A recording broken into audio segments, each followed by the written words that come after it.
Naleta salamu kutoka kwa Mama Martha Wangari Karua. Mnapokea? Tumekuja hapa kwa Wanazimio. Kwanza kwa sababu ya huzuni tuko nayo. Manake hapa nyinyi watu wa hapa wa Mali na eneo hii yote Makueni mlisimama imara juzi. Na sasa wale askari wakafanya kitendo cha dhuluma. Kijana chipukizi miaka 21 anawawa kinyama na askari, anapigwa kinyama na askari.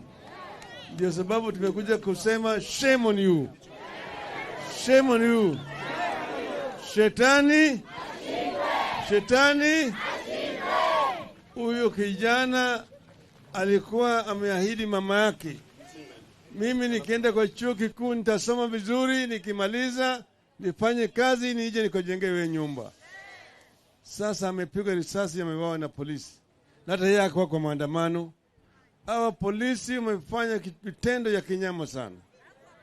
Hiyo kila mahali ambayo wakienda wanapiga risasi na kuua watu.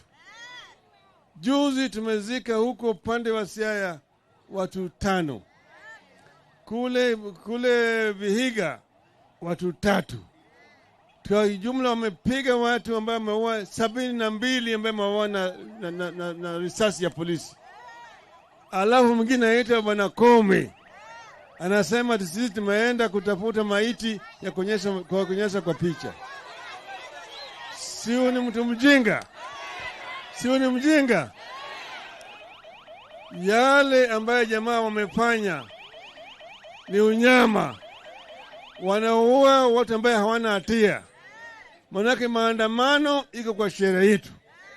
Kama wewe umekasirika, wewe huna imani ni yale serikali inafanya, una haki ya kufanya maandamano.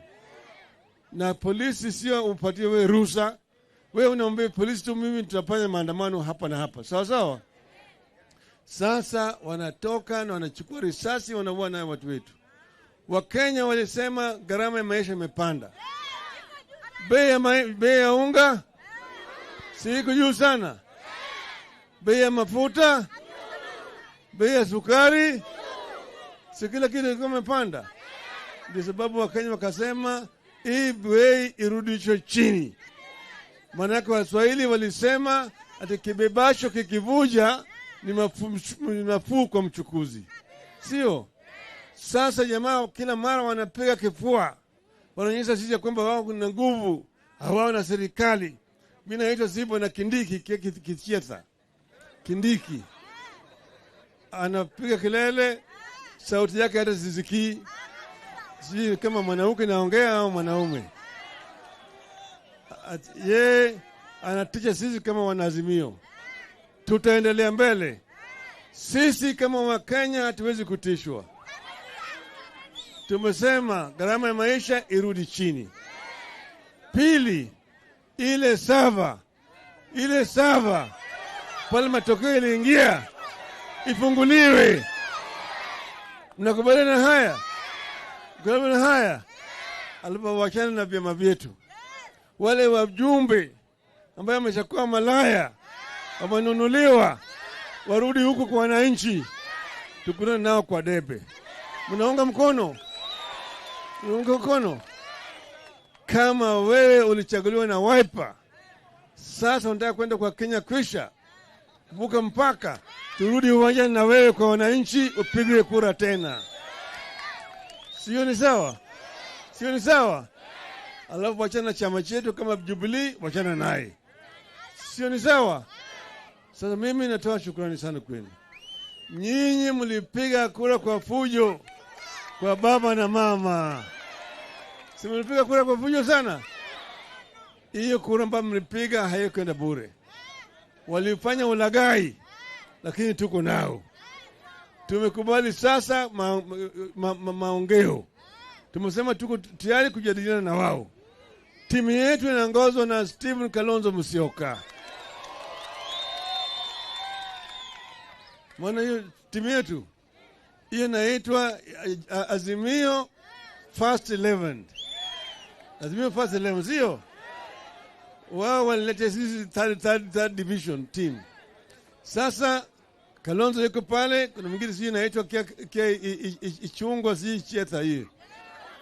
Nasema wataongea, si wataongea? Ukikubaliana sawa sawa. Usipokubaliana, tuko na wao. Si tuko na wao? Tuko na wao. Mnaunga mkono. Wapo naunga mkono, yani mkono hapa.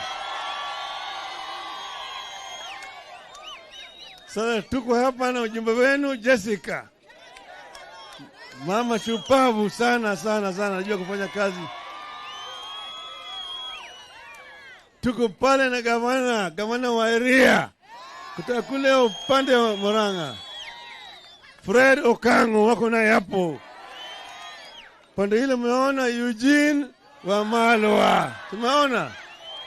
Alafu mnaona pale Wajakoya. Waje niwapatia. Alafu kule nyuma kuna bwana Kioni wakili.